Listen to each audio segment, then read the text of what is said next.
सर्वात अगोदर मी आमच्या सर्वांना आपली ओळख करून देतो. शैलेश हे सोलापूरचे आहेत. नाही सर, बीड. हा सॉरी, बीडचे आहेत. आय थिंक मग आपलं विद्यापीठ कुठलं? नाही, विद्यापीठ माझं पुण्यातच. ओके, पुणे VIT मधनं झालं माझं मेकॅनिकल इंजिनिअरिंग. येस. आणि मग त्याच्यानंतर मला वाटतं प्रोजेक्ट 5 वर्ष प्रोजेक्ट इंजिनियर म्हणून काम जॉब केला. आणि मग हे जॉब करता करता सुरुवात केली? नाही, अभ्यासाला मी जॉब सोडल्यानंतर पुन्हा सुरू केलंय. म्हणजे आधी जॉब सोडला सगळं, नंतर 2 महिने घरी राहिला आणि मग अभ्यास सुरू केला. अरे वा. पण मग एवढं हे ड्रास्टिक असं इकडे चेंज का करावं असं वाटलं? करावंसं असं नव्हतं, म्हणजे ते सडन चेंज नव्हता तो. इंजिनिअरिंग करत असतानाच म्हणजे ठरलं होतं की हे आपल्याला करायचं, म्हणजे प्रायव्हेट जॉब पेक्षा हे चांगलं आहे आपल्या. म्हणजे माझ्या पर्सनॅलिटीनुसार मला ते वाटायचं की, कारण मला नेहमी इंटरेस्ट इव्हेंट मॅनेजमेंट, स्पोर्ट्स मध्ये असल्यामुळे होता. मल्टीटास्किंग असं, पीपल मॅनेजमेंट, रिसोर्स मॅनेजमेंट. म्हणून मग मी माझं एवढंच असायचं की प्रायव्हेट मध्ये जर गेलो तर मी प्रोजेक्ट्स मध्ये जाईल किंवा इव्हेंट मॅनेजमेंट मध्ये जाईल. मग त्यासाठी MBA करू शकतो, नाहीतर मग स्पर्धा परीक्षा. मला म्हणजे हायर एज्युकेशन MTech वगैरे याचं नव्हतं काही टेक्निकल साठी.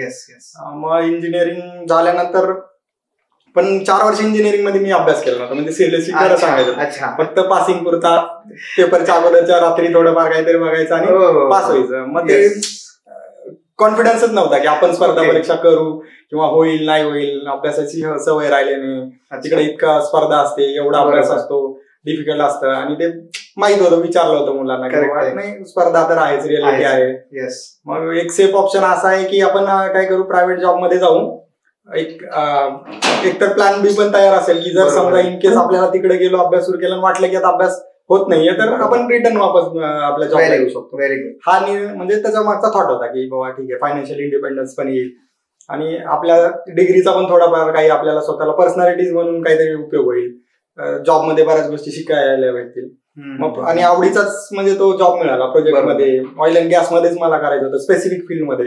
आणि मग ते ऑइल अँड गॅस मध्येच रिफायनरी मध्ये वगैरे ते प्रोजेक्ट्स मिळाले आणि सुरू केला अभ्यास, म्हणजे जॉब सुरू केला. आणि मी असं ठरवलं होतं की जॉब करत करत आपण काय करू, सिलेबस घेऊ, मग बघू काय अभ्यास सुरू करू आणि मग ठरवू की बाबा हे होते नाही होते, आपल्याला कळून जाईल एकदा सुरू केलं की किती अवघड आहे किंवा सोपं आहे की नाही. पण त्या जॉब एवढा चॅलेंजिंग होता, एवढं ते मजा यायची त्या जॉबमध्ये. आणि प्रोजेक्ट मध्ये असल्यामुळे ती वेळच मिळत नाही तुम्हाला. सकाळपासून संध्याकाळपर्यंत तुम्ही फील्डवर असतात. आल्यानंतर तुम्हाला प्रोजेक्ट रिपोर्ट बनवायचा आहे, तुम्हाला तो मेल करायचा आहे, तुमच्या जे हेड ऑफिस आहे तिथं रिपोर्टिंग करायचंय, कस्टमर सोबत बोलायचंय आणि मल्टीटास्किंग असतं तुम्ही प्रोजेक्ट मध्ये. म्हणजे मी प्रोजेक्ट घेण्याचं खरं एक कारण होतं की मला जे एक सिनियर होते त्यांनी प्रोजेक्ट मध्ये काम केलं होतं. मग त्यांनी असं सांगितलं होतं की बाबा तू प्रोजेक्ट मध्ये 6 महिन्यात जे शिकशील ते ऑफिसमध्ये 6 वर्ष लागतील. मग त्या अँगलने मी इकडे प्रोजेक्ट मध्ये आलो होतो की बाबा, आणि खूप जबाबदारी आहे त्या गोष्टी आणि ते चॅलेंजिंग वाटत होतं, खूप चांगलं वाटत होतं. म्हणून काही वेळ मिळाला नाही आणि अभ्यासाला काही सुरूच केला नाही. मग एक प्रोजेक्ट झाला की दुसरा झाला की तिसरा. ते चॅलेंजेस एवढे चांगले वाटत होते की मग स्टक झालो. मग हा झाला की करू, हा झाला की सोडू. मग शेवटी एक असा पॉइंट आला 2017चा मला वाटतं रिझल्ट आला होता. अनुकुमारी रँक 2 होता UPSC मध्ये. बरोबर. आणि त्यांचंही सिमिलर तसंच होतं की प्रायव्हेट मध्ये जॉब करून त्यांनी सोडला आणि मग UPSCत रँक काढला. परत माझा एक सिनियर होता VITचा, त्यांनी म्हणजे अभ्यास करून रँक काढली होती. मग मला असं वाटलं की अरे हा आपल्यासारखाच आहे, यांनी अभ्यास केला, रँक काढली. परत त्या मॅडमनं पण जॉब करून सोडला आणि ते पॉसिबल आहे, आपणही करू शकतो. आणि मला असं लक्षात आलं की हा आता शेवटचा पॉईंट आहे. जर मला जॉब करायचा आहे कंटिन्यू तर तो करू शकतो किंवा स्पर्धा परीक्षा करायचा तर आजच मला निर्णय घ्यायला लागेल. त्याच्या पुढे मी गेलो तर आता त्याच्यानंतर नाही होणार. नाही, वय झालंय, घरचं प्रेशर आहे, करेक्ट आहे, दुसऱ्या पर्सनल गोष्टी आहेत. मग तेव्हा सोडला आणि परत मग इकडे तयारी सुरू केली. जोपर्यंत मी जॉब सोडला नव्हता ना तोपर्यंत मला MPSCचं काहीही माहित नव्हतं. म्हणजे MPSCचा सुद्धा म्हणलं तरी मला काहीच मग जॉब सोडला, सिलेबस घेतला. मग माझे काही मित्र होते कॉलेजचे, ते तयारी करत होते. एक जण 2016-17 बॅच मध्ये DYSP झाला होता. अच्छा. मग त्याचं थोडं मार्गदर्शन घेतलं. त्याने एक बेसिक थोडी आयडिया दिली होती की असं असं असतं, प्रिलिम्स असते, मेन्स असते. पण त्याने प्रिलिम्सची काय पुस्तकं आहेत, काय एक्झाम काय, एवढं सांगितलं होतं आणि ती पुस्तकं घेतली आणि अभ्यास सुरू केला. 3-4 महिन्यावर प्रिलिम्स होती. मग त्या CSET माझ्या लक्षात आलं की हा GS तर सगळं करणं शक्य नाहीये, खूप मोठा सिलेबस आहे. त्यापेक्षा आपल्याला जेवढ्या गोष्टी होल्ड आहेत ते करू. हिस्ट्री वगैरे थोडं अवघड वाटते तर हिस्ट्री मी स्किप केलं होतं पूर्ण त्यावेळेस आणि CSAT चांगलं केलं होतं. मग सीसॅटलाच 140+ मार्क्स आले, इकडे मग ते कव्हर झालं. अरे वा. आणि दोन्ही मिळून त्यावेळेस कट ऑफ लागायचा, मग Yes, ते yes. Easily cut off clear झाला, कमी कालावधी असला तरी. बरोबर आहे. आणि मग तो कॉन्फिडन्स जो होता तो तसाच कॅरी फॉरवर्ड झाला. मग प्रत्येक वेळेस कुठलीच प्रिलिम्स माझी अडली नाही. करेक्ट. 6 प्रिलिम्स दिल्या, त्या 6च्या 6 प्रिलिम्स मी विदाऊट अभ्यास, काही प्रिलिम्स तर म्हणजे Yes, इकडे मेन्स yes, दिली, yes. लगेच प्रिलिम्स पुढचे. मध्ये कोविड नंतर असं झालं होतं की मेन्स झाली की लगेच प्रिलिम्स आहे, प्रिलिम्स झाली की मेन्स आहे, मेन्स लगेच प्रिलिम्स. म्हणजे ते कंटिन्यू चालू होतं. मग त्या कंटिन्युटीचा एक फायदा झाला की तो फ्लो मध्ये अभ्यास राहिला, कंटिन्युटी राहिली आणि ते एक एक्झाम मी पास होत गेलो, मग त्यामुळे ते कॉन्फिडन्स पण राहिला. डेफिनेटली. मग ते सुरू केलं आणि काही गायडन्स सोबतच्या मित्रांचा असेल, कुठे टेस्ट सिरीज, ह्या सगळ्या गोष्टी, आणि मग त्या थ्रू मेन्स पर्यंत पोहोचलो. मग मेन्स नंतर मग आपल्यासारख्या क्लासेसचा मला फायदा झाला इंटरव्ह्यू साठी, की बाबा काही चुकतंय, परत त्याच्यातून इम्प्रुव्हमेंट ते करत करत मग शेवटी पोस्ट पर्यंत 2023 पोहोचलो. 24 परत चांगली रँक आली. Yes, definitely. आणि मला सांगायला आनंद होतो, मागच्या वर्षी 2023चा रिझल्ट जो होता त्यात NTD या कॅटेगरीमधून ते चौथे. मात्र या वर्षी ते अगदी जनरल कॅटेगरी, सर्वसाधारण गुणवत्ता यादी जी आहे त्याच्यामध्ये महाराष्ट्रातून ते चौथे आहेत. सो एक फार मोठी मजल. आणि जसं तुकाराम महाराज म्हणतात तसं की शेवटचा दिवस गोड व्हावा, तसं ऑब्जेक्टिव्हची ही परीक्षा शेवट होती आणि त्यांना चौथा रँक मिळाला. आणि त्यांना निश्चितच आपण आमच्या सर्वांच्या शुभेच्छा आहेत की तुम्हाला तुमच्या मनाजोगती पोस्ट पण मिळाली. निश्चित. पण मगाशी उल्लेख जो केला ना तो की तिथे एक मेंटॉर भेटले, त्यांच्यामुळे आपण प्रोजेक्ट्स कडे वळलो आणि प्रोजेक्टमध्ये आपल्याला कंटिन्युअस शिकायला मिळालं. म्हणजे जे 6 महिने लागतात ऑफिसमध्ये शिकायला, तिथे आपल्याला एका दिवसात शिकायला मिळतंय. एवढं ते खूप चांगल्या पद्धतीने तुम्हाला तो मल्टीटास्किंग कसं करायचं, कसं फोकस करायचा, एक्झिक्यूट कसं करायचं गोष्टी हातात घेतल्यानंतर, मला वाटतं की हा जो अनुभव होता त्या अनुभवाचा नक्कीच अभ्यासामध्ये फायदा झाला असेल. हो, म्हणजे मला बरेच लोक असं म्हणतात की तू उशिरा सुरुवात केली, म्हणजे लवकर केली असती तर मग त्यावेळेस अजून लवकर झाला असता, मग तुला सर्व्हिस अजून जास्त मिळाली असती. पण मी त्यांना असं सांगतो की मला असं वाटतं की मी तिकडे जॉब केला होता, त्या जॉबचा मला ही एक्झाम फेस करण्यासाठी एक कॉन्फिडन्स किंवा मला कधी माझं मॉरल डाऊन नाही झालं, मला माझा कधी कॉन्फिडन्स कमी नाही झाला. कारण मला तिथं कळालं होतं की बरेच असे टास्क असायचे, असे प्रोजेक्ट असायचे जे वाटायचे की इम्पॉसिबल आहे, आता हे होणारच नाही, ते स्टक झाले, आता आपण हे सोडले म्हणजे पेनल्टी घेऊन आपण सोडू शकतो. पण ते पण प्रोजेक्ट आम्ही कम्प्लीट केले होते आणि तिथून तो कॉन्फिडन्स आला होता की अशक्य असं काही नसतं, फक्त तुम्हाला सुरुवात करायची असते कुठल्याही साईडनं. आणि सुरुवातीला ते एवढं कन्फ्युजिंग असतं ना, कुठून सुरुवात करायची कळत नाही. त्यापेक्षा मग बेटर आहे की जिथून वाटतं सिम्पल जी टास्क वाटते ती सुरू करायची. आणि म्हणजे मी अभ्यासाला आलो तेव्हा मी बघितलंय कुठले विषय याच्यात सोपं काय वाटतं आणि तिथून मी सुरुवात केली होती. मग ते हळूहळू कॉन्फिडन्स येत गेला, नाही चांगलं आहे, हे समजतं, याच्यात काही अडचण नाहीये. बरोबर. जॉबचा मला वाटतं की माझा जॉब मी जर केला नसता ना तर मे बी असं झालं असतं की मी याच्यात सक्सेस झालो असतो की नसतो हे मी आज नाही सांगू शकत. आणि मला जर परत चॉईस जर मिळाली, मी इंजिनिअरिंग केल्यानंतर जॉब करू का तयारी करू, तर मी परत जॉबच करेल. आणि मी इकडे मला वाटतं की माझ्या सक्सेस मध्ये माझ्या जॉबचा खूप मोठा फायदा. Yes, definitely. आणि ते बोलताना जाणवतं कंटिन्युअसली. म्हणजे जेव्हा तुम्ही आता म्हणालात की मी ओळखलं माझं की माझं बलस्थान हे सीसॅट होतं आणि मला तिथे काम करायचा मला जाणवलं, मी काम केलं, मी रिझल्ट काढला. सो हे काय की आपल्या स्ट्रेंथ आपल्याला ओळखता आल्या पाहिजे. नंबर 1. नंबर 2 की तुम्ही सुरुवात केली, म्हणजे मुलं परफेक्शनिझम मध्ये अडकतात, तर तसं न अडकता आपण सुरुवात केली त्यात इम्प्रुव्हमेंट केली आणि एक्झिक्यूट करत आपण पुढे गेलो. So that is the best thing की जी मुलांनी खरं तर केली पाहिजे कुठलीही एक्झाम असू दे. आणि तिसरा मुद्दा मला जो जाणवतो तो हा की तुम्ही जे काम केलं, जे 4 वर्ष 5 वर्ष, ते जीव ओतून केलं. तुम्ही तिथे ज्या पद्धतीने जीव ओतून काम केलं तसंच तुम्ही जीव ओतून इथे अभ्यास केला. ते हे जे मला यशाचं जे गमक वाटतं ना नेहमी, ते हेच आहे. तुमच्याकडे जेवढं आहे ते तुम्ही दिलं पाहिजे 100%. मग बाकी फळ मिळणारच आहे, नाही का? ह्या सगळ्या गोष्टी आहेत. पण मग या सगळ्या वर्षामध्ये आई वडिलांनी दिला होता का पाठिंबा, एवढा चांगला जॉब सोडून इकडे करायचं असं? ते म्हणजे मी लक्की समजतो स्वतःला. मी खूप छोट्या गावातला, म्हणजे एकदम ग्रामीण खेड्यातला मुलगा, जिल्हा परिषद मध्ये शिक्षण, ज्या शाळेमध्ये म्हणजे 20 मुलं पण नसतील, 1ली ते 4थीचा जर विचार केला तर अशा शाळेत माझी सुरुवात झाली. म्हणजे आई 4थी शिकलेली, वडील 8वी नापास.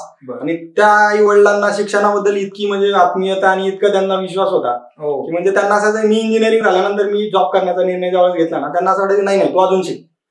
त्यांना त्या शिक्षणाबद्दल इतकं ते आत्मीयता, मला ते हे वाटायचं की त्यांना ते किती म्हणजे हे की शिक्षणाचं महत्व पटलेलं आहे किती. आणि त्यांनी त्या शिक्षणाबद्दल, म्हणजे मी 12वीला कुठला विषय घ्यायचा, याबद्दल ते म्हणजे सांगायचे की तू हे घे. पण मी जर म्हटलं नाही मला हे आवडतंय आणि मला वाटतं की या क्षेत्रात मी गेलो, म्हणजे त्यांचं होतं की तू डॉक्टर हो, तू हुशार आहे, पण मला नाही इंजिनिअरिंगचा इंटरेस्ट होता, पण त्यांनी रोखलं नाही. त्यांचे ते सजेशन द्यायचे, बट माझा जो निर्णय ते नेहमी मला बॅक करायचे. मग इंजिनिअरिंगला आल्यानंतर ब्रांच कुठली घ्यायची, कुठलं कॉलेज घ्यायचं ते सांगायचे. हा हे लोक असं सांगतात, किंवा कारण त्यांना काही याची माहिती नव्हती, जे त्यांना कोणी सांगताय त्यानुसार ते त्यांचे सजेशन मला द्यायचे. बट मी जर निर्णय घेतला तर त्यांनी मला कधी टोकलं नाही. म्हणजे मी जॉबचा निर्णय घेतला, त्यांनी ते ऍक्सेप्ट केलं. मग मी जॉब सोडला त्यावेळेसही त्यांचं होतं की नाही जाऊ दे, आता कशाला सोडतो, स्टेबल झालाय, आता पुढे सेटल व्हायचंय, ते विचार करून मी म्हटलं नाही माझी इच्छा आहे मी करतो. मग त्यांनी ते ऍक्सेप्ट केलं. म्हणजे ते कधी असं त्यांचं असं नव्हतं की नाही आम्ही असं म्हणतोय आणि तू आहे. प्रत्येक माझ्या निर्णयात त्यांनी नेहमीच सपोर्ट केला. म्हणजे ते चांगल्या वाईट सगळ्या प्रत्येक काळामध्ये ते नेहमी उभे होते. मला वाटतं की माझ्या यशाचं सगळ्यात मोठं जर श्रेय काय असेल ते माझ्या आई वडिलांचं, माझ्या बहिणीचं काय, ते काय माझ्या फॅमिलीचं आहे. डेफिनेटली. आणि मला यातून जाणलेला मुद्दा असा आहे शैलेश, की आई वडील जेव्हा विरोध करतात सुरुवातीला, तेव्हा आई वडील हे आपल्या मुलांच्या डोळ्यामध्ये पाहतात की त्याला किती आत्मविश्वास आहे, आणि जेव्हा तो आत्मविश्वास मुलांच्या बॉडी लँग्वेज मध्ये दिसतो ना, आई वडील ते ऍक्सेप्ट करतात. आणि म्हणून याच्यामध्ये नक्कीच त्यांचं श्रेय फार मोठं आहे, कारण याच्यानंतर सुद्धा त्यांनी सपोर्ट करायला हवा आणि ते केला त्यांनी. त्याबद्दल खरं तर आपण आयुष्यभर त्यांचे ऋणीच राहूयात, नाही का, तो मुद्दा आहेच. पण तो मुलांच्याही बॉडी लँग्वेज मध्ये तो कॉन्फिडन्स दिसला पाहिजे, नाही मला करायचं आणि मी हे करून दाखवतो. आणि ही गोष्ट बऱ्याच विद्यार्थ्यांमध्ये लॅक दिसते, आणि मला वाटतं की तो फार गरजेचा मुद्दा आहे. आणि तसंच एक जाणवला मुद्दा मला तुमच्यामध्ये, की तो आपण जेव्हा इंटरव्ह्यू जेव्हा घेतले होते तर तेव्हा सुद्धा तुमच्या बॉडी लँग्वेज मधून ते जाणवतं की रेझिलियन्स कितीही, आता जरी आपल्याला सतत परीक्षा आपण त्या काढत राहिलो तरी अंतिम यश हे आपल्याला फार दूर होतं. आणि त्यात पुन्हा कोविडचा काळ, या सगळ्या परिस्थितीतून आपण गेलोय. आणि नाही म्हणलं तरी स्पर्धा परीक्षेमध्ये अनिश्चितता ही सदैव असते. पण अशा परिस्थितीतही तुम्ही तो शेवटपणा, मला वाटतं की तो सुद्धा एक फार महत्वाचा गुण आहे जो विद्यार्थ्यांनी स्वीकारला पाहिजे. पण मग तुम्ही ह्या सगळ्या 5 वर्षामध्ये अनेक अप अँड डाऊन्स आले असते, कसं कोप अप केलं त्याला? याचं म्हणजे मी छोट्या खेड्यातला, बीड सारख्या दुर्गम भागातला, पाऊस नाही, पाणी नाही, उत्पन्नाचे सोर्सेस नाही आहेत, अशा परिस्थितीत मला वाटतं की ती परिस्थितीच मला बऱ्यापैकी गोष्टी लहानपणी शिकून गेली होती की बाबा परिस्थितीत किती आवड असली तरी तुम्ही टिकून राहायचंय, तुम्ही सोडायचं नाहीये. मग त्या गोष्टींचा मला वाटतं की खूप मोठा इम्पॅक्ट माझ्या त्या म्हणजे मानसिकतेमध्ये, त्या स्वभावामध्ये आहे. परत जॉबमध्ये मी ते पाहिलं होतं, मग जॉब मधला तेव्हा अनुभव आहे. मला वाटतं की या सगळ्या गोष्टी, परत मी स्पोर्ट्स मध्ये होतो, मला क्रिकेट खूप आवडतं, मी खूप क्रिकेट खेळलोय. मग ती स्पोर्ट्सची मेंटॅलिटी पण आहे की माहिती आहे की कधी अप्स येणार आहेत, कधी डाऊन येणार आहेत. एखादा बॉल तुम्हाला म्हणजे एखादी ओव्हर आहे ती खूप डिफिकल्ट वाटू शकते, पुढच्या ओव्हरला तुम्ही कव्हर करताय. म्हणजे हे अनुभवातून आलेलं आहे. आणि त्या लहानपणीचा ते संस्कार, शाळा, ते जे म्हणजे गावकरी, या सगळ्या गोष्टीतून एक असं पॉइंट नाहीये, पण त्या छोट्या छोट्या गोष्टीतून मला वाटतं की ते माझ्यामध्ये ते बिंबवलं गेलं. आणि ते मी पण त्या जाणीवपूर्वक त्या गोष्टी म्हणजे ग्रास्प करत गेलो. आपल्यासाठी काय चांगलंय, आपल्यासाठी काय वाईट आहे, हे कळण्याची ती समज मला वाटतं की ती लहानपणीपासूनच निर्माण झाली होती. आणि त्याचा फायदा मग इकडे एक्झाम मध्ये झाला की माहितीये की बाबा सक्सेस हा म्हणजे एका गो मध्ये येईल असं काही सांगता येत नाही. मे बी काही लोक असतात भाग्यवान, त्यांना ते एका गो मध्ये पण भेटू शकतं. पण माहितीये की बाबा कमी सीट आहेत, खूप लोक तयारी करतात आणि सिरियसली तयारी करतात. बरोबर, हौशे नवशे गवशे भरपूर आहेत, पण सिरियसली करणाऱ्याचं पण प्रमाण भरपूर आहे. त्यामध्ये तुम्हाला यायचंय तर तुम्हाला फेल्युअर येणार आहे हे ऍक्सेप्टन्स होता की आपल्याला माहिती आहे की फेल्युअर येणार आहे. आणि जरी आला तरी आपण सिरियसली अभ्यास करतोय, आपलं जे कमिटमेंट आहे ते ऑनेस्ट आहे, आपण ऑनेस्टली सगळं तयारी करतोय. कुठं कमी पडतंय हे आपणच जाणून घ्यायचं, ह्याच्यात आपलं कमी पडतंय, आपण मेन्स मध्ये कमी पडतोय तर का कमी पडतंय, आपल्या रिव्हिजन कमी पडतायत, मग तिथं ते वाढवणं, ते इम्प्रूव्ह करणं, मग त्याची तयारी कशी अजून वाढवता येऊ शकते, तुमचे सोर्सेस काय बदलायची गरज आहे का, PYQ पाहायला पाहिजेत का, अजून टेस्ट सिरीजचे काही पेपर प्रॅक्टिस केली पाहिजे का, या सगळ्या गोष्टीचं मध्ये हळूहळू सगळ्या गोष्टी शिकत शिकत मला वाटतं की त्या सगळ्यांचा परिपाक असा झाला की म्हणजे आता इथपर्यंत पोस्ट पर्यंत पोहोचला आणि चांगल्या रँक पर्यंत पण पोहोचता आला. बरोबर आहे, बरोबर आहे. आणि ते आहेच आहे. त्यामुळे आता जे कॉलेजमध्ये शिकणारे विद्यार्थी आहेत तर त्यांनी खरं तर हा बोध घ्यायला पाहिजे की कॉलेजमध्ये फक्त अभ्यास न करता कॉलेजच्या वेगवेगळ्या ऍक्टिव्हिटीज, स्पोर्ट्स सगळ्यात महत्वाचं, म्हणजे जे तुमच्यात खऱ्या अर्थाने स्पोर्ट्समनशिप डेव्हलप करतं. आणि अपयशातून सुद्धा पुन्हा मी जिंकणारच आहे, पण आता नाही पुढची मॅच. तर हा जो काही तो never say to die approach जो आहे तो मला वाटते फार इम्पॉर्टंट आहे, त्यातला जो जाणवणारा मुद्दा. आणि हे सगळं करत असताना तुम्ही जॉब केला, जॉब करून तुम्ही अभ्यास केला, आणि अभ्यास करत असतानाचा हा जो काळ आहे, या काळात सोशल मीडिया जे आजच्या मुलांसमोर एक फार मोठा डिस्ट्रॅक्शनचा भाग आहे. त्यामुळे ते जसं सुरेश भट म्हणतात तसं की आम्हालाही मोहाचे क्षण आले नाहीत असं नाही, पण मग तसाच प्रकार तुम्हाला सुद्धा अनेक बाबतीत असं जाणवत असेल की अरे हा इकडे डिस्ट्रॅक्शन आहे, ते डिस्ट्रॅक्शन आहे. आणि आमच्या सध्या जे मुलं भेटतात त्यांच्यासमोर हा सोशल मीडियाचा फार मोठा इश्यू आहे, प्रॉब्लेम आहे. तर तो तुम्ही कसा हँडल केलात आणि मुलांना तो काय सांगताय? मला वाटतं की तुमचं टार्गेट जर म्हणजे क्लिअर असेल, तुमचं जे म्हणजे तुमचं येण्याचं कारण जे क्लिअर असेल ना, तर मग ते इझी होऊन जातं. फक्त तुमच्यावर ते लादलं गेलं असेल तर मग आपण इतर गोष्टी सापडायचा प्रयत्न करतो. म्हणजे आपल्याला अभ्यास करण्यापेक्षा मग इतर कशा वेळ घालवता येईल, मग बाकीच्या गोष्टी आपल्याला लवकर अट्रॅक्ट करतात. आता माझं जे इकडे येण्याचं कारण हे माझं स्वतःची चॉईस होती, त्यामुळे मला माहित होतं की मला ते मिळवायचंय, तर त्यासाठी मला काही सॅक्रिफायसेस करावे लागणार. मग सोशल मीडिया कम्प्लिटली बंद पाहिजे. मी आजही सोशल मीडियावर नाहीये, म्हणजे मला पोस्ट मिळाली तरी मी सोशल मीडियावर नाहीये. हा, मला असं वाटतं की मी जिथं जातो तिथं सगळ्यांना, तरुण पिढीला तर नक्कीच सांगतो की तुम्ही सोशल मीडिया अभ्यास करताय ना करत नसाल तरी तुम्ही सोशल मीडियावर जाऊ नका, कारण ते खूप मोठं डिस्ट्रॅक्शन आहे. त्याच्यातून तुम्हाला पॉझिटिव्ह कमीच आहे. बरोबर, आपण म्हणतो की सोशल मीडियाचे फायदे आहेत, नक्कीच फायदे आहेत, पण आपण फायद्यासाठी करतच नाहीत ते, फक्त टाइमपास म्हणून किंवा त्याचे दुरुपयोगच कसा करता येईल याच अँगलने आपण ते बघतो. बरोबर, तर मुलांनी ते लक्ष म्हणजे समजून घेतलं पाहिजे की अरे आपण याच्यातून काय मिळवतोय, आपला किती वेळ जातोय, आणि जो वेळ जातोय त्याच्यापेक्षाही ते वेळ गेल्यानंतर आपण ज्यावेळेस अभ्यास करतोय ना, आपल्या डोक्यात काय येत आहे. मग मी जर सोशल मीडियावरच 5 मिनिट घालवले आणि मी ज्यावेळेस 5 तास अभ्यास करतोय, माझ्या जर डोक्यात त्या सोशल मीडियावरच्या जर गोष्टी माझ्या डोक्यात असतील तर माझ्या अभ्यासाला काही म्हणजे अर्थच उरत नाही. त्यामुळे तो सोशल मीडिया तुम्ही म्हणजे बंद करणं, त्याच्यावर न जाणं, हा मला वाटतं की खूप महत्वाचं आहे. नाहीतर मग ते तुमचं फोकस आणि तुम्हाला डायव्हर्ट करणाऱ्या गोष्टी खूप आहेत. मी म्हणजे नेहमी असं सांगतो की माझ्या काळात सोशल मीडिया नव्हता, म्हणजे मी शाळेत किंवा कॉलेजमध्ये असताना ते माझ्यासाठी खूप चांगलं ठरलं, कारण त्या डिस्ट्रॅक्शन मला नव्हतेच, माझे गोल मला क्लिअर होते.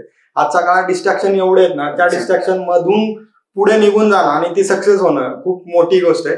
मुलांनी त्यांच्या ह्या गोष्टी आत्ताच नाही कळाल्या तर मग त्यांना फ्युचरमध्ये नंतर ज्यावेळेस कळेल ना, ते खूप वेळ गेलेला असतो. तर जे सिनियर सांगताय किंवा आपले शिक्षक सांगताय, तर ते काहीतरी आपल्या भल्यासाठी किंवा आपले आई वडील सांगताय हे समजून घेतलं पाहिजे. बऱ्याचदा आपण ज्यावेळेस कोणी सांगतो मुलांना की हे असं करू नका, ते तसं करू नका, त्यांना ते पनिशमेंट वाटतं. बरोबर, पण आपण त्यांच्या त्या फायद्यासाठी सांगतो, कारण आपला त्याच्यात कुठला फायदा नसतो.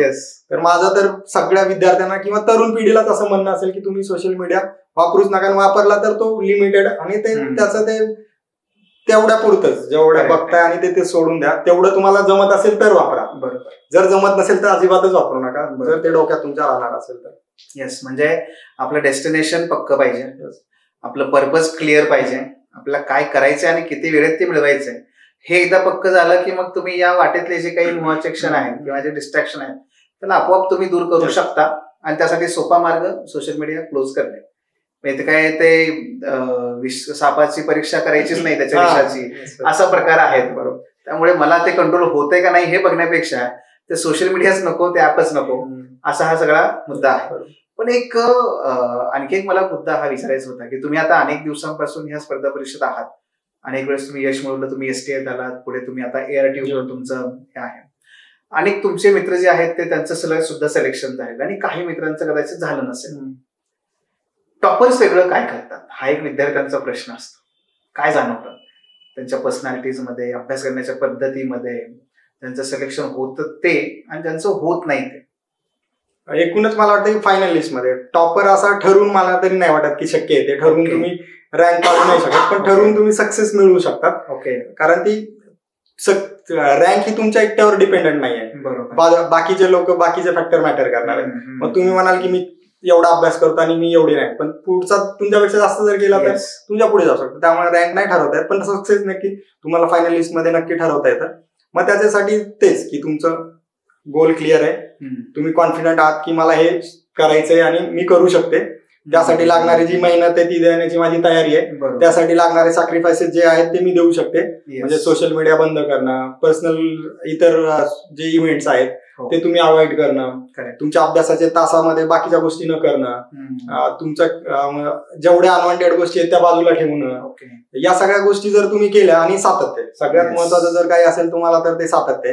तुम्ही 8 दिवस अभ्यास करा, 2 दिवस करू नका, तुम्ही परत बॅक टू झिरो आहे. करेक्ट, ते सातत्य खूप गरजेचं आहे. म्हणजे रोज कमी वेळ करा पण कंटिन्यू करा. त्या सातत्याचा नक्कीच तुम्हाला फायनल रिझल्टमध्ये नक्कीच फायदा होतो. मला वाटतं की ते आपण नेहमीच म्हणतो की टॉपर वेगळं काही करत नाहीत, फक्त वेगळ्या पद्धतीने थोडं काही करत असतील. सगळी लोक तीच पुस्तकं वाचतात, थोडीफार वेगळी असतील पण कंटेंट बऱ्यापैकी 90-95% सेमच असतो आणि तीच पुस्तकं वाचताय, त्याच पद्धतीने वाचताय. फक्त त्यांचा फोकस, थोडी क्लिअरिटी, थोडा कॉन्फिडन्स जास्त असतो आणि एफर्ट थोडे जास्त असतील. एवढंच वेगळे. मला तरी नाही वाटत की काही वेगळे. बऱ्याचदा इथे लोक कन्फ्युज जास्त दिसतात किंवा त्यांना स्वतःवर विश्वासच नसतो. माझं असं नेहमीच म्हणणं असतं की जोपर्यंत तुम्हाला स्वतःला आतून नाही वाटत ना माझं सिलेक्शन होणार आहे, तोपर्यंत तुमचं सिलेक्शन कधीच होणार नाही. म्हणजे बाकी मी जर सांगत असेल कोणाला की तुझं सिलेक्शन होणार आहे, ते कधीच नाही होणार. त्याला आतून ते फील झालं पाहिजे. आपण नेहमी म्हणतो की माझं व्हायला पाहिजे, डे ड्रीमिंग करतो, पण तसं करून नाही. ते आपण ज्यावेळेस अभ्यास करतो, आपण खरंच ते ऑनेस्ट एफर्ट देतो ना, ते आपल्याला आतून येतं की आपला रिझल्ट येणार आहे आणि आपण सक्सेस होणार आहे. तो माणूस नक्कीच सक्सेस होतो. म्हणजे एक्झाम कुठली असेल पण त्याला पोस्ट नक्की मिळणार आहे. बरोबर. आणि यालाच थोडंसं वेगळ्या शब्दात सांगायचं झालं तर पेपर दिल्यानंतर जेव्हा मी हॉलच्या बाहेर येतो तेव्हा जी माझी गट फिलिंग आहे निघालीच असते. तर आणि हे येतं कशातून, तर तुम्ही सांगितलेले 3 मुद्दे महत्वाचे. पहिलं सातत्य आहे, दुसरं स्वतःचा विश्वास आहे आणि तिसरा जो मघाशी तुम्ही सांगितलं होता की प्रत्येक अपयशानंतर मी शिकत गेलो, मी कुठे कमी पडतोय, काय माझ्याकडून चुका होत आहे आणि त्याच्यामध्ये इम्प्रूव्हमेंट करणं आणि मग पुढे जाणं. आता हे सगळं मिळून एकत्र मग आपल्याला ते यश मिळतं. आणि हा मुद्दा मला फार आवडला की तुम्ही रँक नाही ठरवू शकत, पण तुम्ही तुमचं यश मात्र निश्चितपणे ठरवू शकता आणि तेच सगळ्यात मला वाटतं महत्वाचं आहे. पण आपण ज्याने सुरुवात केली होती तोच मुद्दा मी आता शेवटाकडे येईन, ते म्हणजे की ज्या विद्यार्थ्यांचं नाही झालं त्या विद्यार्थ्यांच्या संदर्भात, कारण तुमचे आता बरेच मित्र असतील आणि निश्चितपणे हा ऑब्जेक्टिव्हचा हा शेवटचा तो घटक होता, तर ह्या विद्यार्थ्यांना तुम्ही काय सांगाल? आता माझ्यासोबतही काही विद्यार्थी आहेत जे खरंच सिरियसली अभ्यास करतायत, त्यांचं एम क्लिअर आहे, डिस्ट्रॅक्शन कमी आहे, तरी पण ते होत नाहीत. आता ती हार्श रियालिटी की जेवढी लोक सिरियसली करतात तेवढ्यांसाठी तेवढी पदं नाहीतच. त्यामुळे तुम्ही किती सिरियसली केलात तरी फायनली होताल याची गॅरंटी आपण देऊ शकत नाही. मला त्यांना एकच सांगायचं की स्पर्धा परीक्षा हे काही आयुष्य नाही, गव्हर्नमेंट जॉब हे काही आयुष्य नाही. म्हणजे आपण किती बघतो IAS आहेत, IPS आहेत, ही लोक जॉब सोडतायत, सुसाईड करतायत. मग ते अंतिम सत्य जर असतं किंवा तेच म्हणजे आयुष्य असतं तर हे आपल्याला बघायलाच भेटलं नसतं. म्हणजे ते पण मिळून कोणी खुश आपण होऊ याची काही गॅरंटी नाहीये. त्यामुळे आपण ते ठरवण्याची गरजच नाही की आता माझं झालं नाही आणि माझं आयुष्य संपलंय, आता मी काहीच करू शकत नाही. मला वाटतं की तुम्ही इथून जे शिकलाय, जे तुमच्यामध्ये हार्डवर्क करण्याची म्हणजे जी क्षमता आली आहे, तुमच्यामध्ये जो कॉन्फिडन्स आलाय, तुमच्यात जे अपयश सहन करण्याची क्षमता आली आहे, तुम्हाला म्हणजे प्रत्येक विषय समजून घेण्याची जी स्किल तुमच्यात डेव्हलप झाली आहे, त्या अनालिटिक स्किल, त्या सगळ्या गोष्टी, याचा मला वाटतं की फायदा त्यांना पर्सनल लाईफ मध्ये होईल. प्रत्येकाचं काही ना काही एक स्किल असतं त्यांच्याकडे किंवा इंटरेस्ट एरिया असतो, त्या एरियामध्ये ते नक्कीच काम करू शकतात. बाहेर जाऊन अजून चांगल्या पद्धतीने म्हणजे प्रशासनात नाहीत करणार पण तिकडे विविध फील्डमध्ये चांगलं काम करू शकतात. मला वाटतं की बाहेर सामाजिक कार्य जर कोणाला म्हणायचं असेल करायचं तर त्याच्यासाठी अजून भरपूर ऑपॉर्च्युनिटी आहेत आणि गव्हर्नमेंट जॉब पेक्षा पण जास्त आहेत. तर असा विचार करायचीच गरज नाही की आपलं सगळं संपलंय. उलट नवीन फ्रेश स्टार्ट, नवीन काहीतरी चॅलेंजिंग आहे आपल्याला भेटतंय आणि ते ठरवून सुरुवात करा आणि ते बेस्ट आहे. मी तर म्हणेल की इकडे तरी तुम्ही स्ट्रक्चर मध्ये तुम्हाला बांधलं जाणार आहे, तिकडे तुम्ही फ्री टू डू एनिथिंग. म्हणजे फ्रीलान्सिंग लोक काय काय करत नाहीये, वर्ल्ड टूर करतात. म्हणजे गव्हर्नमेंट जॉब मध्ये आलात ना तुम्ही, साच्यामध्ये तुम्हाला एकदा फिक्स केलंय, तुम्ही किती फ्री बर्ड असलात तरी तुम्हाला त्याच्यामधून बाहेर पडणं शक्य नाहीये. स्टील फ्रेम आहे. उलट तुम्ही स्वतःला लकी समजा की आम्ही अजून फ्री आहेत. तर तसा विचार करून नवीन काहीतरी, तुमचं काय स्किल आहे, तुमच्या काय स्ट्रेंथ आहे याचा विचार करून नवीन फील्डचा विचार करा. आणि ही जी वर्ष गेली, बऱ्याचदा आपण गिल्ट मध्ये गेलेलो असतो, सोशल प्रेशर, मी लोकांना कसं फेस करू. पण मला वाटतं की लोक काय विचार करायचे ते तुम्ही विचार करा. तुम्ही स्वतःबद्दल कॉन्फिडंट राहा. लोक काय विचार करतात त्याच्यापेक्षा. म्हणजे आता मला आठवतंय ना, ज्यावेळेस फेल्युअर येतं ना आपण लोकांना अवॉइड करण्याचा प्रयत्न करतो की नको बाबा विचारेल काय झालं, रिझल्ट आलाय मग मी काय सांगू. माझं उलट होतं. म्हणजे माझा रिझल्ट नाही आला ना, मी स्वतः पुढचा विचारायच्या आधी सांगायचो की माझा रिझल्ट नाही आला. म्हणजे ते पुढचा काय तुम्हाला टॉर्चर देण्यासाठी जर काही करणार असेल ना तिथेच संपला. मग ते एक कोट होती एका सिरीज मधली की वेअर इट लाईक आर्मर. म्हणजे तुमच्या ज्या लूप होल्स आहेत, ज्या तुमच्या विकनेस आहेत ना, त्या तुम्ही शस्त्र म्हणून वापरा, ते तुम्हाला हट करण्यासाठी कोणी वापरणार नाही. तर मग तुम्ही असं नका म्हणू की लोक काय म्हणणार आहेत, किंवा त्याचा तुम्हाला काही फरक नाही पडणार आहे त्यांनी काय विचार करताय, तुमच्या आयुष्यामध्ये त्याने काही इम्प्रुव्हमेंट नाही होणार आहे. त्यापेक्षा बेटर आहे की तुम्ही ते ऍक्सेप्ट करा. आणि ऍक्सेप्टन्स हा खूप गरजेचा आहे. म्हणजे लोकांना फेल्युअर किंवा जे काय आहे रिअलिटी ऍक्सेप्टच होत नाही, ते फक्त त्याच्यामध्ये अडकले जातात. त्यापेक्षा ऍक्सेप्ट करा की ही रिअलिटी आहे, आता माझं झालेलं नाही आणि माझा प्रवास संपलेला आहे, तर मला आता पुढे काय करता येईल, नवीन काय करता येईल, मागचं जे झालंय ते सारून ते काय जे गेलाय वेळ तो आता परत नाही येणार आहे. बरोबर. त्यापेक्षा की पुढच्या फ्युचरसाठी आपण काय करू शकतो. मी म्हणजे 2019-20 या वेळेस मेन्स दिली, सिलेक्शन नाही झालं, पण तेव्हा मला एवढी अपेक्षाही नव्हती. मी म्हणजे नवीनच आलो होतं, माहिती नव्हतं, गायडन्स नव्हतं. पण 21-22 ज्यावेळेस इंटरव्ह्यू दिला ना, मी खूप कॉन्फिडंट होतो. आणि मी ज्यांच्याकडे म्हणजे सरांनाही मला वाटतं की कॉन्फिडन्स असेल की हा नक्की होईल, ते होतं. पुढच्यालाही तेवढं असायचं की हा होईल, पण ते झालं नाही. आणि 2021 आणि 22चे रिझल्ट असे आले की मेन्स 20 जानेवारीला आहे आणि रिझल्ट 18-17 जानेवारीला आले. आणि त्या तसल्या परिस्थितीत मी 2023 म्हणजे 22 दिली, 23 दिली, 24 पण दिली. बरोबर. म्हणजे ज्यावेळेस तुमचा रिझल्ट आलेला नाहीये, तुम्ही फेल झाला, तरी ते तुम्ही फ्रेश स्टार्ट करायचे, सोडून द्यायचं आणि पुढचं बघायचं. कारण जे झालंय त्याबद्दल तुम्ही काय करू शकत नाही. त्याच्यावर रडण्यापेक्षा जे तुमच्या हातात आहे ते करा. डेफिनेटली जे कंट्रोल लेवल्स आहेत त्यांचा विचार करा आणि पुढे करा. येस. मला वाटतं हा सगळ्यात प्रॅक्टिकल विचार आहे आणि संयुक्तिक पण आहे की या स्पर्धा परीक्षेने आपल्याला खूप शिकवलंय. काय शिकवलंय फक्त हे समजून घेणं आणि आपल्याकडे कुठले स्किल्स आहेत हे बघून. तर तुम्ही एक जो मुद्दा सांगितलात की आता जरी प्रशासनात गेलो तरी मला ती एक पोस्ट आहे तर मी आयुष्यभर त्याच पोस्टच्या होते, ते स्टील फ्रेम आहे, त्या फ्रेम मध्ये मी अडकून जातोय. पण इथे नाही झालं सिलेक्शन तरी सुद्धा बाहेर फार मोकळं आकाश आहे मोठं आणि खूप साऱ्या संधी आहेत, तिथं करण्यासारख्या गोष्टी बऱ्याच आहेत. आणि त्यामुळे आयुष्य हे एका परीक्षेपर्यंत थांबत नाही. आपण त्याला ओळखलं पाहिजे आणि पुढे गेलं पाहिजे. मला वाटतं की तो सगळ्यात बेस्ट आहे. म्हणजे हाच जो अप्रोच आहे तो मला असं वाटतं की तो तुम्हाला किंवा टॉपर्सना खऱ्या अर्थाने वेगळं करतो. आणि हा ऍटिट्यूड मला अगदी आपण जेव्हा भेटलो होतो आपल्या इंटरव्ह्यूच्या संदर्भात सुद्धा मला तेव्हापासून तो जाणवतो की प्रत्येक गोष्टीकडे पाहण्याचा जो वेगळा दृष्टिकोन आहे ना, तो शैलेशचं एक फार मोठं वेगळेपण आहे. आणि ते सतत इंटरव्ह्यूच्या माध्यमातून जे मार्क्स आहेत त्यातून पण ते रिफ्लेक्ट झालेलं आहे. आता ही जशी एक कॅटेगरी होती तशीच आणखी एक कॅटेगरी आहे जे ऍस्पिरंट्स आहेत, जे आज कॉलेजमध्ये आहेत, फर्स्ट इयरला आहे, सेकंड इयरला आहे, ज्यांना करायचं आहे किंवा ते करतात, त्यांच्यासाठी काय?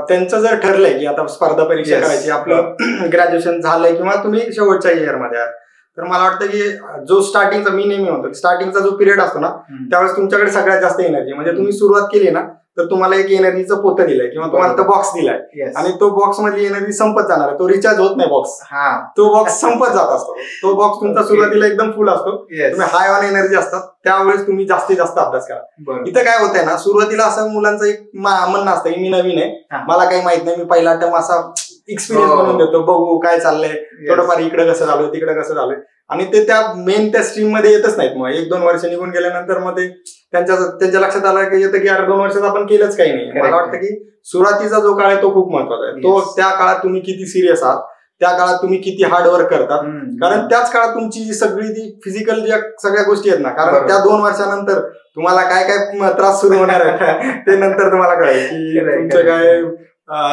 चेहऱ्यावर ते डार्क सर्कल येत आहे, तुमचं हेअरफॉल सुरू झालाय, तुमचे सोबतचे कली कुठेतरी सेटल झाले, त्यांनी फ्लॅट घेतलाय, गाडी घेतली, युएस टूर करताय, कुठेतरी म्हणजे बाहेर फिरताय, मग ते दुसरे प्रेशर सुरू होणार आहे त्याच्यानंतर.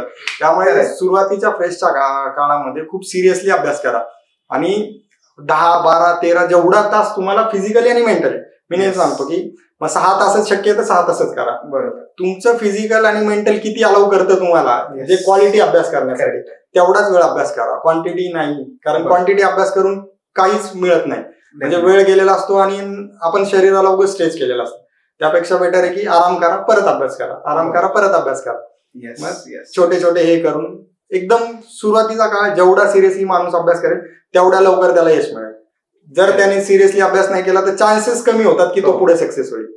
तर मला वाटतं मी पहिल्या सुरुवातीपासूनच खूप सिरियसली अभ्यास केला होता आणि त्याचा मला फायदा नक्कीच यशापर्यंत. बरोबर. आता मला ते गायडन्स करायला कोणी सुरुवातीच्या काळात नव्हतं, म्हणजे माझ्या पण भरपूर चुका होत्या, मी गायडन्स कोणाचं घेतलं नाही, एक्झामचं काय डिमांड आहे ह्या गोष्टी समजल्याच नाही, म्हणजे मी समजून घेतल्या नाही, म्हणजे क्वेश्चन पेपर मी बघितले नव्हते, मी फक्त पुस्तके घेतली आणि अभ्यास सुरू केला. मी म्हणजे मेन्स पर्यंत पोहोचतोय पण जे पदापर्यंत पोहोचायला पाहिजे तिथं पोहोचत नव्हतं. तर मला वाटतं की माझ्या चुका मी माझ्या समजून घेण्यामुळे मला जास्त वेळ लागला. जर ते मी लवकर घेतलं असतं, ते समजून घेतलं असतं, सिरियसली अभ्यास केला म्हणजे जास्त अजून त्याच्यात एफर्ट आणि काय करायचं काय नाही करायचं समजलं लवकर झालं असतं. ही मुलं जर चांगला अभ्यास करतील लवकर सुरुवातीला चांगलं तर पहिल्या दुसऱ्या अटेम्प्ट मध्येच त्यांचं यश नक्की म्हणजेच काय तर ते एनर्जी बॉक्स आहे आणि तो एनर्जी बॉक्स त्याचा अतिशय योग्य वापर केला पाहिजे तर डेफिनेटली मुलांना पहिल्या दुसऱ्या अटेम्प्ट मध्ये यश मिळेल. निश्चितच तुमची आता इथून पुढे आता पद काय मिळेल आपल्याला लवकरच कळेल आणि त्यातून आपल्याला एक जर तुम्ही मागच्या मला वाटतं काही वेळापासून आपण जी चर्चा करतोय त्यातून जर शैलेशचे विचार ऐकले तर डेफिनेटली महाराष्ट्राचे आता पुढचे अनेक प्रोजेक्ट तिथून एक्झिक्यूट होणार आहेत. जे अशक्यप्राय प्रोजेक्ट आहेत महाराष्ट्र शासनाचे ते एक्झिक्यूट करण्यासाठी शैलेश येत आहेत आणि निश्चितच तुमच्या हातून महाराष्ट्राचे असे अनेक प्रोजेक्ट उत्तमरित्या ते एक्झिक्यूट व्हावेत, लोकांच्या डोळ्यामधली स्वप्न पूर्ण व्हावेत, तुमच्या हातून एक भलं मोठं भगीरथ कार्य घडावं अशीच आमच्या सर्वांची तुम्हाला सदैव शुभेच्छा आहेत. पुढे काय युपीएससी नाही सर, मी आता प्रवास थांबवलाय.